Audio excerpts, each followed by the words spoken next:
तर पहा सध्या आपण इन्फॉर्मेशन घ्यायलो सोलार सिस्टीम संदर्भात. आतापर्यंत आपण कशाची इन्फॉर्मेशन पाहिली? सूर्या संदर्भात. सन जो की कुठे आहे? सेंटरला सिच्युएटेड आहे. सूर्यापासून सर्वात जवळचा ग्रह कोणता आहे? मर्क्युरी. बरोबर आहे का? त्यानंतर कोण आहे? व्हेनस म्हणजे बुध, शुक्र आणि त्यानंतर तिसऱ्या क्रमांकाला कोण येते? अर्थ. येते लक्षात? सुप्रम लक्षात घ्या. सर्वात जवळचा ग्रह कोणता आहे? मर्क्युरी. त्यानंतरचा ग्रह कोणता आहे? व्हेनस शुक्र. त्यानंतर कोण आहे? अर्थ. अर्थ नंतर कोण आहे?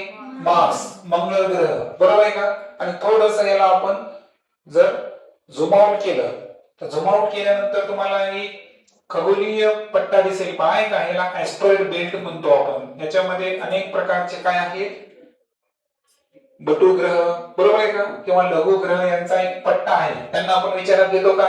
नाही. त्यामध्ये एक सेरेस नावाचा एक डॉर्फ प्लॅनेट आहे. डॉर्फ प्लॅनेट हे तुम्ही पुढे शिकणार आहात. त्यानंतरचा ग्रह कोणता आहे? ज्युपिटर गुरु ग्रह. त्यानंतर कोण आहे? सॅच्युर्न शनी. त्यानंतर युरेनस. त्यानंतर कोण आहे? सर्वात लांबचा ग्रह नेपच्यून. आणि ज्याचा ग्रहाचा दर्जा आपण काढला तो कोण आहे? प्लुटो. बरोबर. तर ही आपल्या सूर्यमालेतील ग्रह आहेत. आता यामध्ये आपल्याला ऍक्च्युअल काय करायचं आहे की आपल्या सोलार सिस्टीम मध्ये आतापर्यंत आपण सूर्या संदर्भात माहिती घेतली. आता सूर्यापासून एक एक ग्रहाची इन्फॉर्मेशन आपण घेत चलो. चालेल?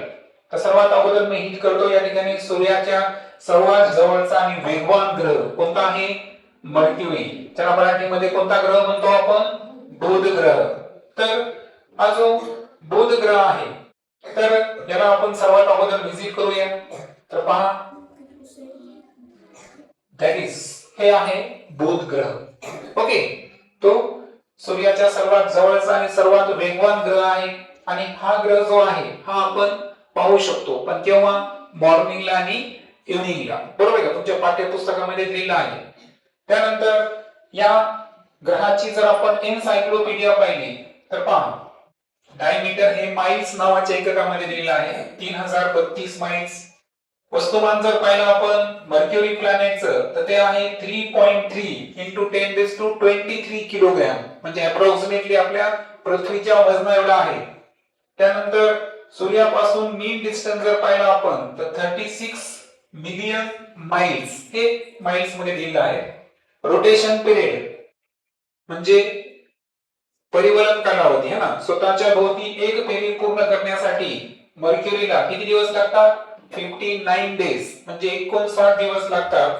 आणि सोलार ऑर्बिट ट्रेट जर पाहिला म्हणजे सूर्यासभोवताली एक फेरी पूर्ण करण्यासाठी परिभ्रमण कक्षा पूर्ण करण्यासाठी त्याला किती दिवस लागतात? 88 दिवस लागतात. बुध ग्रहाला मर्क्युरीला. सरफेस ग्रॅव्हिटी जर पाहिली आपण तर बुध ग्रहाची किती आहे? 3.7 मीटर पर सेकंद स्क्वेअर.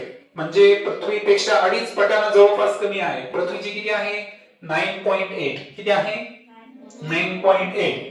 परंतु सरफेस ग्रॅव्हिटी जर मर्क्युरीची पाहिली आपण तर ती किती आहे? 3.7 मीटर पर सेकंद स्क्वेअर. म्हणजे याचा अर्थ आपलं वजन जसं चंद्रावर कमी होतं कारण चंद्राची 1.6 आहे. आपलं वजन चंद्रावर 6 पटीने कमी भरतं.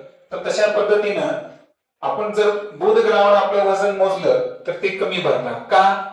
ज्या प्लॅनेटची ग्रॅव्हिटी जास्त तिथं आपलं वजन जास्त.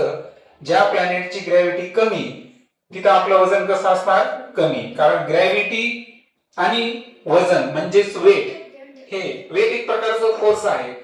तर फोर्स वजन म्हणा. ग्रॅव्हिटी हे डायरेक्ट एकमेकांच्या कसं आहे? डायरेक्ट व्हेरिएशन मध्ये आहे. कशामध्ये आहे?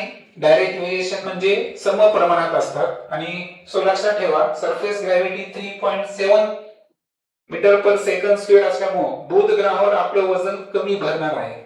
त्यानंतर बुध ग्रहाच्या पृष्ठभागाचं तापमान जर पाहिलं आपण तर 333 फॅरेनहाइट.